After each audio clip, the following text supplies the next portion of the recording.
Trump bocorkan Israel akan kembali serang besar-besaran Iran. 10 juta warga Teheran diminta mengungsi.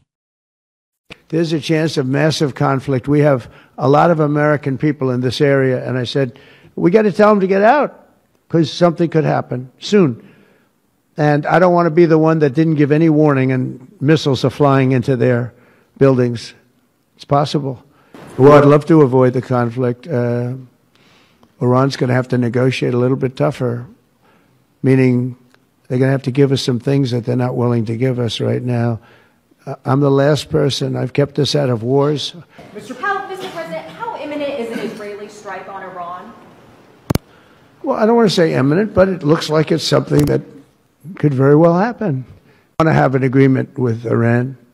We're fairly close to an agreement. We are fairly close to a pretty good agreement.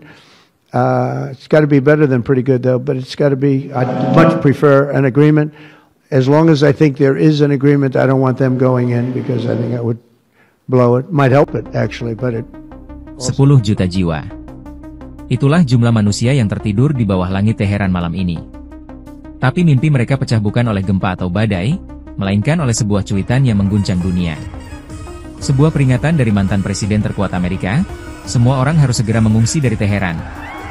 Kalimat itu, tiba-tiba menggema, seperti pisau dingin yang menyayat malam. Donald Trump, lewat akun Truth Social-nya, tak main-main. Ini bukan retorika biasa. Ini dukungan langsung pada ancaman Perdana Menteri Israel, Benyamin Netanyahu. Israel bersiap melancarkan serangan besar-besaran ke jantung Iran. Alasan mereka? Proyek nuklir yang disebut ancaman eksistensial. Tapi yang mengerikan, Trump memberi lampu hijau simbolis, seolah mengukuhkan apa yang selama ini hanya jadi bisik-bisik intelijen. Dan ia tak memberi detail. Hanya satu kata, mengungsi. Segera. Bayangkan dilema ini, Anda tinggal di kota dengan populasi hampir setara seluruh Jabodetabek. Mendengar peringatan itu. Tapi tak ada instruksi resmi dari pemerintah Anda. Hanya pemberitahuan militer Israel untuk satu distrik di Teheran yang beredar sebelumnya. Lalu, pergi kemana? Membawa apa? Meninggalkan pekerjaan? Sekolah anak? Rumah seumur hidup? Trump menambah teka-teki, begitu aku meninggalkan tempat ini, kami akan melakukan sesuatu. Ia bahkan memotong kunjungan KTT G7 di Kanada. Isyarat apa ini? Seolah konflik Timur Tengah lebih genting dari pertemuan pemimpin dunia. Israel bersikeras ini tentang nuklir Iran. Tapi banyak analis bertanya, inikah jalan menuju eskalasi tak terkendali, ketika peringatan pengungsian disebarkan bukan oleh PBB atau Palang Merah, tapi oleh politisi melalui media sosial.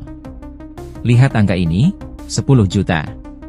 Itulah skala bencana kemanusiaan jika serangan benar terjadi.